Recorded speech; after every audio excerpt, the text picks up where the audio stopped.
As this is the last lesson that we have, I hope that each of us got a lesson and apply it to ourselves. The final lesson we covered the module 5, factoring affecting adolescents developing provides crucial takeaway for us. Adolescence is a complex and dynamic period characterized by significant changes across multiple domains.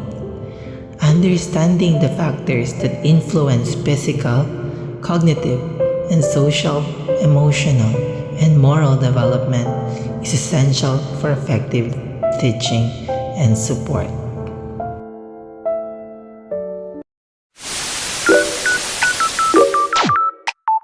So, good day everyone. My name is Ira Shindalos Huwala.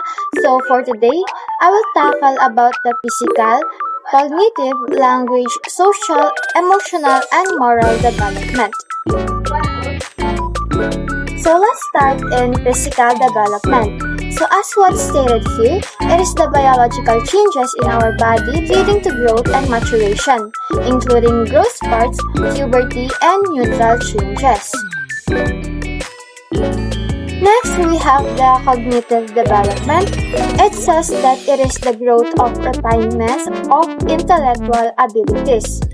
So, this is about how our brain learns and thinks. It's about getting better at problem solving, remembering things, and thinking for ourselves. Meaning, our brain is getting smarter and smarter each day as we grow. Language development. So, it is the growth of skills including receptive and expressive language. So, this is about getting better at talking, writing, and understanding what other people are saying. So, meaning we are getting better at communicating. Next is social development. Stated here that this is about the growth of social skills, relationship, and understanding of social norms and values. So this is about learning how to get along with other people, making new friends, and communicating, meaning you are learning how to deal with people. So, emotional development. This is about growth of emotional understanding, expressions, and regulations. So, it's about learning how to understand your feelings, express them in a healthy ways, and deal with tough situations. So, meaning, here in emotional development, you are learning how to handle your feelings and your emotions. Lastly, we have this moral development. So here we have the growth of moral reasoning, values, and ethical behavior. So this is about figuring out what's right and wrong and making decisions based on your values. In simple terms, it is about learning what's right and wrong. So, adolescence is a time of major change in all areas of our lives. By understanding how our body, brain, relationships are changing, you will better navigate this exciting and challenging time. So, always keep in mind that it is all part of growing up. That will be the end of my topic. I hope you learned something about it. By the way, my name is Ira Shane de los Reyes Huela from BSED English 1A. Good afternoon everyone, I'm Isaac Arabento Dalawis, and today I'll be discussing the A2 descriptions of factors affecting the adolescent, the high school learner. So letter A, or number 1, we have the physical development. So physical development, rapid physical growth, hormonal changes, and brain development continue into the high school years. Adolescents experience growth spurts, develop secondary sexual characteristics, and refine motor skills. Neural changes continue, impacting cognitive and emotional processing by Gade 2004-2012. So high school isn't just about academics. It's also a time of major physical changes. Growth spurts can lead to awkwardness and a changing body image. Hormones are fluctuating, influencing mood and behavior. The brain continues to mature, especially the prefrontal cortex responsible for decision making and impulse control. These physical changes can significantly impact self-esteem, social interactions, and the ability to focus in class. Therefore, it's crucial for educators and parents to be aware of these changes and support adolescents as they navigate this space. Letter B, the cognitive development.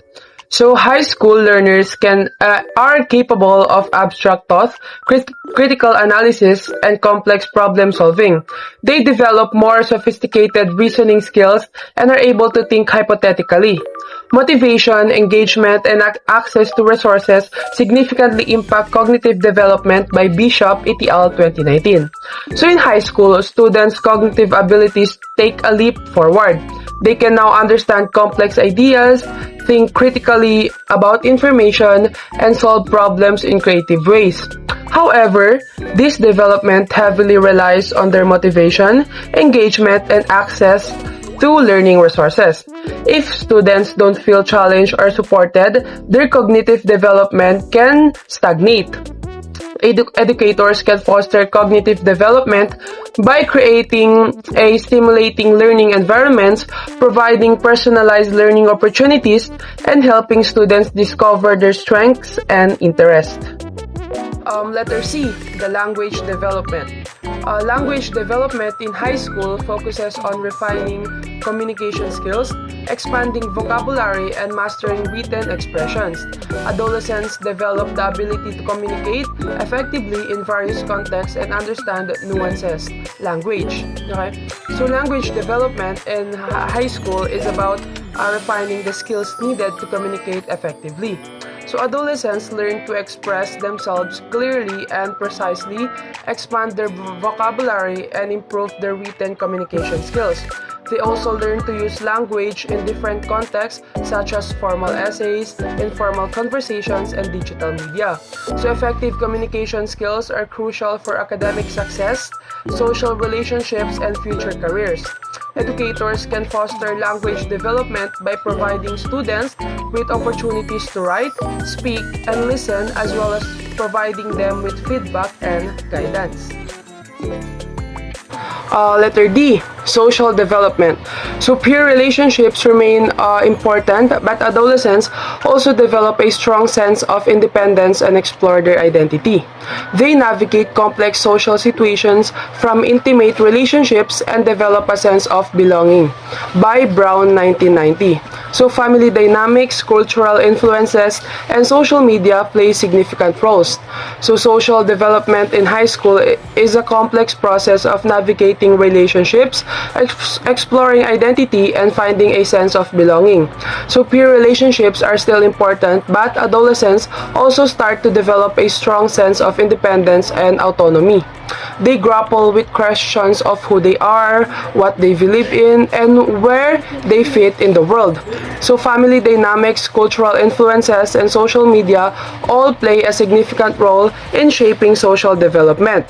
So educators can support social development by creating inclusive and supportive classroom environments, fostering positive peer relationships, and providing opportunities for students to explore their identities and values. Letter E, emotional development. So high school is a time of intense emotional exploration and identity formation. Adolescents grapple with self-esteem, body image, and social pressures. They develop emotional regulation skills and learn to cope with stress and anxiety by Erickson, 1968. Mental health challenges such as anxiety and depression can significantly impact emotional well-being. So emotional development during high school is characterized by intense feelings, self-discovery, and the development of coping mechanisms. Adolescents experience a wide range of emotions as they navigate the challenges of adolescence, including self-esteem issues, body image concerns, and social pressures. They learn to regulate their emotions, manage stress, and cope with anxiety. So it is a critical time for developing a healthy sense of self and building resilience. Educators and parents play a vital role in providing a safe and supportive environment where adolescents can explore their emotions, develop healthy coping strategies, and seek help when needed. Recognizing and addressing mental health challenges is also crucial. And the last one, letter F, moral development. Adolescents refine their moral compass and develop a strong sense of values and ethics.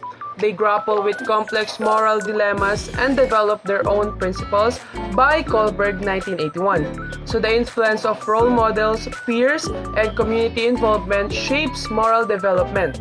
So in high school, adolescents solidify their understanding of right and wrong and develop a personal code of ethics.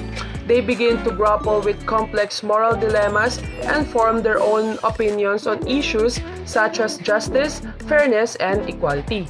So the influence of role models, peers, family, and community involvement all play a significant role in shaping moral development.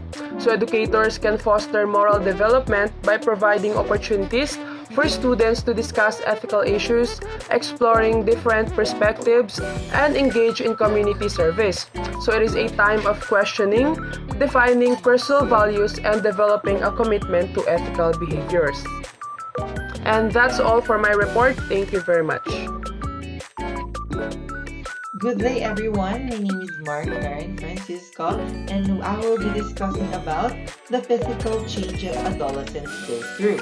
So, according to the Office of the Population Affairs, adolescence is a stage where the body undergo major physical changes. So, let's break down one by one. So, the first one, we have the growth spurts. So, what is the growth spurts? As adolescents after puberty, they experience rapid increases in height and weight. Many teens suddenly grow several inches within a short period. This may affect coordination, postures, and even self-confidence as their bodies adjust. So, the second one, we have puberty. So this includes the development of both primary and secondary sexual characteristics. So for boys, this includes deeper voice, growth, facial hair, and development of reproductive organs. For girls, this includes menstruation, breast development, and widening of hips. So the third one, we have hormonal changes. So hormones became very active during adolescence. These hormonal fluctuations cause mood swing, sudden emotional reaction, irritability, and increasing sensitivity. These changes are normal and part of the body adjustment. Lastly, we have the brain development. So the prefrontal cortex, responsible for making decision, planning, and impulse control, continues developing. This is why adolescents may act impulsively or struggle with long-term decisions because their brains are still maturing. So the second topic that I will be discussed is about how parents and caring adults can support emotional development. So let's discuss how adults can guide adolescents emotionally during this stage. So the first one, we have provide a safe and supportive environment. So teens need a space where they won't be judged. A supportive home allows adolescents to express fear, frustration, and thoughts openly. Second one, we have the encourage open communication. So parents should listen actively and empathetically. This means giving full attention, validating feelings, and avoiding dismissive responses. So the third one, we have help adolescents identity and level emotion. So teenagers often feel many emotions at once. Adults can help them understand this feeling by naming them, such as stress, anxiety, anger, or confusion. Understanding emotion help them manage reaction better. So the fourth one, we have teach coping skills. So teens need healthy ways to deal with challenges. This includes deep breathing, journaling, mindfulness, or taking a trusted person. These skills reduce anxiety and prevent unhealthy coping behavior. So we have the fifth one. So the fifth one promotes self-esteem. So adult can help by highlighting the teen's strength, praising effort, and avoiding comparison with others. High self-esteem protect adolescents during difficult times. So the sixth one, we have seek professional help when needed. So if it's sign of depression, anxiety, or extreme behavior appear, adults should connect them to the mental health professional. Early support prevents long-term problems. And now we will be move on to the third topic, the how parents and caring adults can support moral development. So finally, let's move to the moral development to know how teens learn what is right and wrong. So the first one, we have the model ethical behavior. So adults should demonstrate honest, respect, and integrity. Teens observe behavior more than they listen to instruction. So adults should lead by example. So the second one, we have engage in discussion about moral lesson or moral issue. Talking about ethical dilemmas encourage adolescents to think critically and form their own values. For an example, what would you do if you saw someone cheating? Or this conversation strengthen moral reasoning. So the third one, we have provide opportunity for community involvement. So joining community service, school activities, or outreach program allows adolescents to develop responsibility and compassion. This experience shapes their moral identity. So the fourth one, we have help adolescents develop empathy. So encourage teens to consider how others feel. Empathy helps them build healthy relationship and reduce conflict. So the fifth one, or lastly, we have set clear expectations and boundaries. So boundaries help teens understand consequence and accountability. Clear rules guide them towards responsible behavior and maturity. And to wrap up our discussion on adolescents' physical, emotional, moral development, understanding this concept help parents, teachers, and guardians supporting young people as they go through one of the most important stages of life. And as a future educator, we must see ourselves not only as teachers, but also compassionate guides who understand that adolescents are going through. With patience, understanding, and dedication, we can help shape them into responsible, confident, and empathetic individuals who are ready to face the world. So that's all. Again, this is Mark Darren Francisco. Thank you. Good day everyone, I'm Cedric Fernandez Bayhon, and today I will discuss the different factors that influence the educational experiences of high school learners. For each factors, I will explain the definition, give an example, and end with a quick pointer about its implication. Number 1, impact of race-related trauma. The definition of this is race-related trauma refers to the emotional and psychological distress caused by experiences of racism, discrimination, or biased treatment. According to Henderson and others, 2019, this can lead to anxiety, depression, and difficulty regulating emotions. Just like for example, a student who often hears racist remarks from classmates may begin to feel unsafe or unwelcome in school. So because of this, they may avoid participating in class or lose interest in attending school. The main points of this or the implication is race-related trauma can reduce students' motivation. sense of belonging, and academic performance. So schools need supportive and inclusive environments to protect learners from these effects. Number 2, the importance of supportive relationships. The definition is supportive relationships refers to positive connection with teachers and peers that provide encouragement, guidance, and emotional support. Scales and Others 2021 found that these relationships increase academic motivation and improve school climate. Example, a student struggling in a subject may gain confidence when a teacher regularly checks on them, offers tutoring, and provides encouragement. So this supportive connection helps the student feel valued and capable. So the main point of this, or the implication, is strong relationships help students stay motivated and engaged. When learners feel supported, their GPA and school involvement improve. Number 3, influence of dietary habits.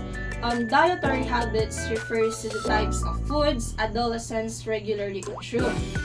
Bill and Others 2019 found that many teens eat diets high in sugar and low in nutrients, which negatively affects physical and cognitive development. Just like, for example, a student who frequently skips breakfast and drinks sugary soft drinks during the day may feel tired, easily distracted, and unable to focus during lessons. So the main points of it, or its implications, is unhealthy diets leads to low concentration and poor learning performance. So encouraging healthy eating habits can help improve students' energy, attention, and academic success. Next we have the number 4, impact of comprehensive sex education. So the definition of this is comprehensive sex education teaches us not only about pregnancy and STI prevention, but also about emotional health, decision making, relationships, and boundaries. Goldfarb and Lieberman 2021 show that it supports healthier social and academic outcomes. Just like, for example, a student who learns about consent and emotional well-being may become more confident in handling peer pressure, avoiding risky behaviors, and respecting others. So the main point of this, or the implication of this, is comprehensive sex education helps learners become responsible and emotionally aware, contributing to safer school environments and better academic focus. The last one, or the 5th one, we have the need for culturally responsive teaching, which means culturally responsive teaching involves recognizing and following students' cultural backgrounds and connecting them to lessons. Say and Gaynor 2022 highlight its importance for equitable learning. Just like, for example, a teacher who includes Filipino culture, local history, or students' life experiences in lessons helps learners feel seen and appreciated, increasing their participation and interest. So the main points of this, or the implication, is culturally responsive teaching promotes inclusivity, reduces bias, and builds a positive learning environment where all students feel they belong. To sum up, these factors, race-related trauma, supportive relationships, dietary habits, comprehensive sex education, and culturally responsive teaching, shape the academic lives of high school learners. Understanding this helps educators create safer, healthier, and more inclusive classrooms. Thank you for listening. So, good morning everyone. I am Joshua Aroche, and today I'll be discussing the topic about strategies to support adolescent development in various educational and social contexts, culturally responsive and trauma-informed practices. Implement culturally responsive teaching strategies that acknowledge and value students' diverse backgrounds and experiences. Create trauma-informed classroom that provide a safe and supportive environment for students who have experienced adverse childhood experiences. Number 1 is social emotional learning programs. Implement SEL programs that promote social competence, emotional regulation, and positive relationships. Number 2 is mentoring and supportive relationships. Establish mentoring programs that connect students with caring adults who can provide guidance and support for them. Number 3 is comprehensive health education. Provide comprehensive health education that covers topics such as nutrition, sexual health, mental health, and substance use prevention for the students. And number 4, community and family engagement. One of the important things, strengthen family and community collaboration to support adolescent development. And last but not the least, number 5, advocacy and policy change. Advocate for policies that promote equitable access to resources and opportunities for all students. That's all, and thank you.